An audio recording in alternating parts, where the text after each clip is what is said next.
The time has come. The weather's decent. Let's go for a ride.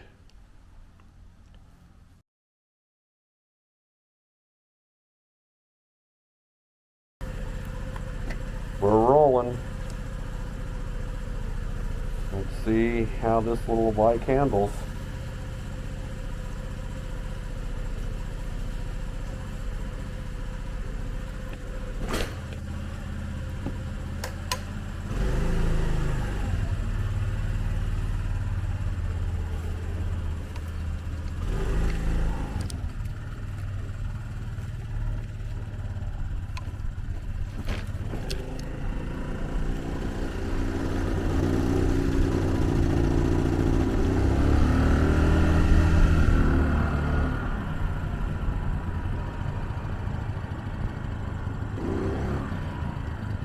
So far, so good. First stop sign.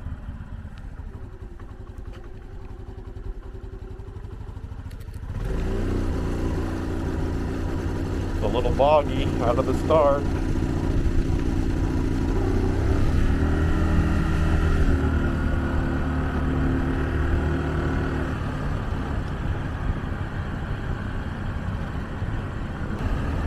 Fun so far.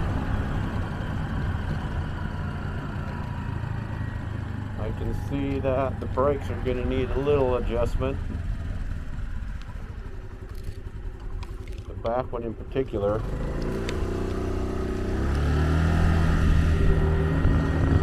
Good visibility all around, that's kind of nice. You're sitting nice and upright. Turn signals are in a nice spot, easy to get to. Okay, we're going to pull into this parking lot here and just take a quick video check, make sure everything's looking good. Okay, everything looks like it's filming good. Hopefully the sound is good. I'm using my DJI Pocket 2 around my neck today with the Bluetooth wireless microphone that it comes with, velcroed into my helmet. We'll see how that works. Okay, it does take a minute for this bike to get warmed up, I've noticed. But now that it's warmed up, I'm still having some sputtering. Definitely going to have to mess with some carb adjustments, but it seems like everybody does. So while we're in this parking lot, let's just see how nimble this little guy is. Don't judge me on my gracefulness. I haven't ridden for 18 months and I'm on a brand new bike, but I can hit every one of those, every other corners. The slalom, that's pretty nice. Handles well. Feels just a little bit front end heavy. Not sure if that's just because I haven't ridden this yet. I'm just not used to it, or if it's just a little front end heavy.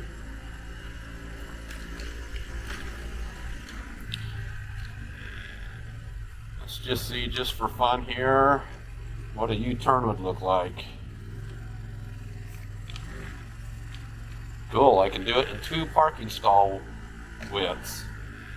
However, I can see that knees and handlebars could become an issue if you're doing some tight turns. Maybe a riser at some point on the handlebars. That's pretty good. Still a little gutless though when I throttle it. Gonna have to play with that.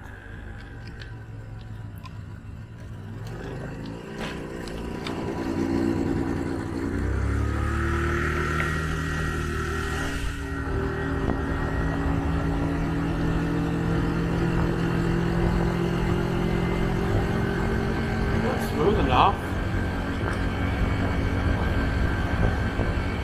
So my last 4 or 5 rides have been scooters of all various sizes, from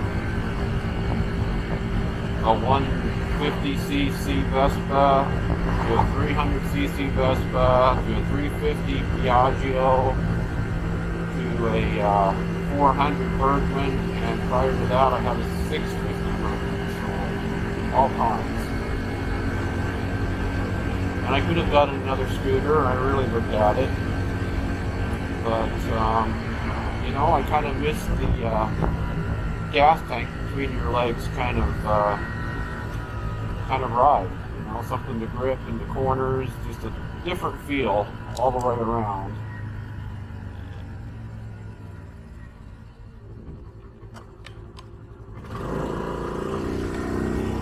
We're going to go up to the high school since it's a Saturday. There are hopefully no kids there. We're going to play on the driver's range for a second.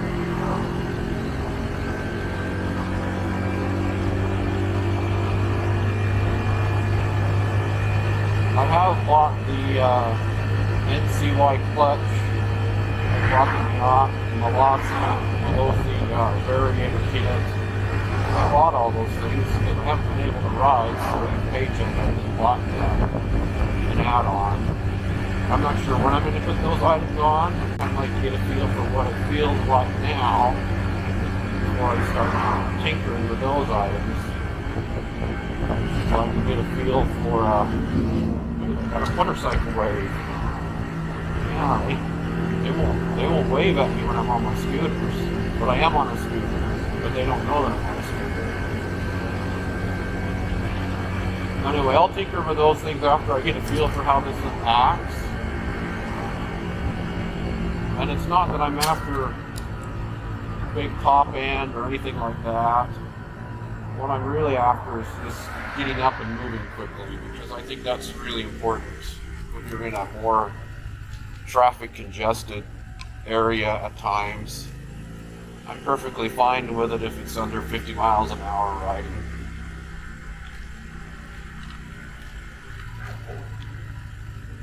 So I'm looking here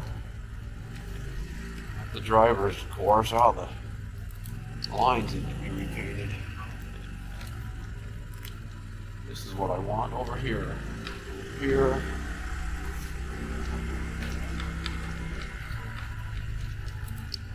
Enter the figure 8.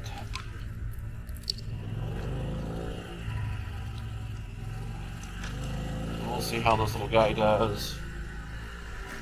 This is like a piece of cake, man.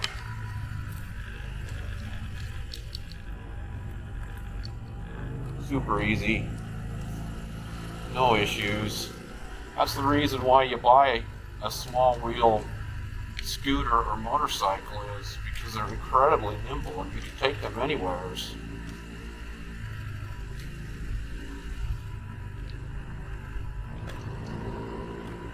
And I kind of get a feel for the guys complaining, well, I don't know if it's complaints, but pointing out on other YouTube channels that how rough this rides and everything. But you know, if you're a motorcycle rider and you're riding a 17-inch wheel bike with really nice suspension, you're gonna be really disappointed on this, because this has got scooter suspension and I'm totally used to this. In fact, this rides better than my Vespa's rode, so I'm pretty happy with that.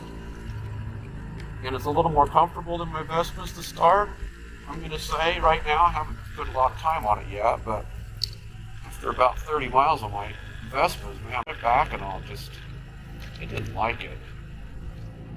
So I guess that's enough testing here. I think you get the point. Although I can't get out, I'm trapped in the figure 8 here. There we go.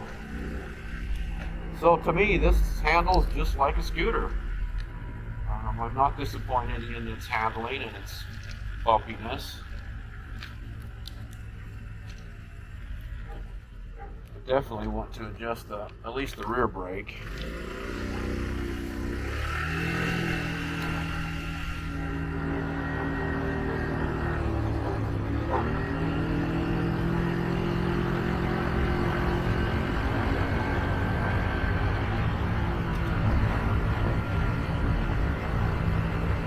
I do have the windshield to put on, as well as the LED light kits.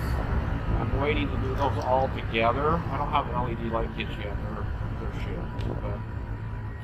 But you have to tear into the headlight and all for that stuff. You also have to tear into it to put the windshield on, so I'm just going to wait and do it all at once.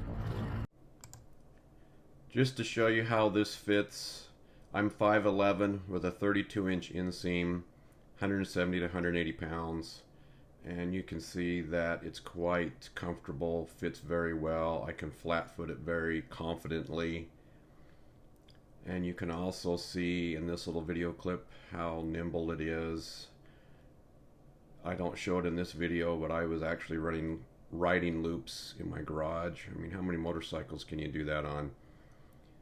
And you can also see that another reason for this machine is it's just really light, and to park it in the garage and to easily move it around if you need to is just not going to be a problem.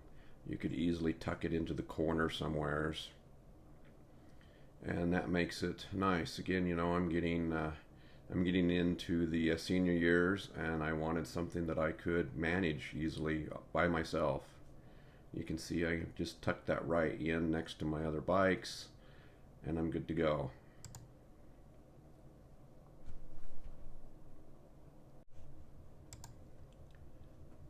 Sorry to stay on voiceover. I just am not happy with the sound quality. I just got a new helmet. I'm playing with some new camera and microphone gear, and it's just not tuned in yet. And I only had a few hours of good riding weather, so I jumped on the chance to get out and do something. So I will improve that as we go. So I just want to do a quick recap. As you saw in the previous videos, it's very nimble. You could slalom with it easy. You could do a really tight U-turn if you had to.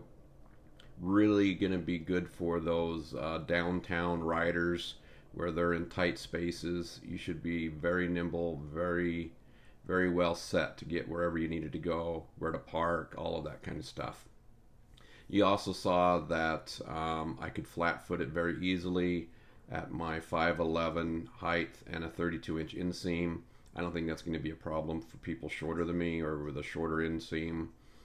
It handles very well. It's very light.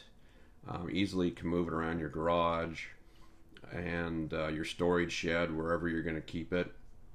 It does have a few things I need to look at. Brakes need to be adjusted. I'll deal with that. I'm still getting a little bogging down. It's definitely going to need a little bit of carburetor adjustment. I think if you've watched other videos, you will see that, you know, these are pretty common problems, and everybody's got videos on how to fix those things. I did mention that I've got some add-ons. I think I will hold off and do a separate video on what I've bought so far, where I've gotten them, and price tags of those items, those kinds of things, because I think that can be helpful for others who are going to do the modifications. So anyway, that kind of wraps this video up. I'm happy with it. I'm impressed with it so far. It's exactly what I would expect out of a scooter. Even though it looks like a motorcycle, it really is just a scooter with a leg over method instead of floorboards. And to be honest with you, floorboards really aren't all that comfortable, and I always felt like they were a little awkward and off balance anyway. This is a much better arrangement where you've got foot pegs and a gas tank between your legs. So I'm going to really enjoy the more motorcycle-ish scooter. So anyway, I will be back later with some additional videos. I've got several planned. See you soon.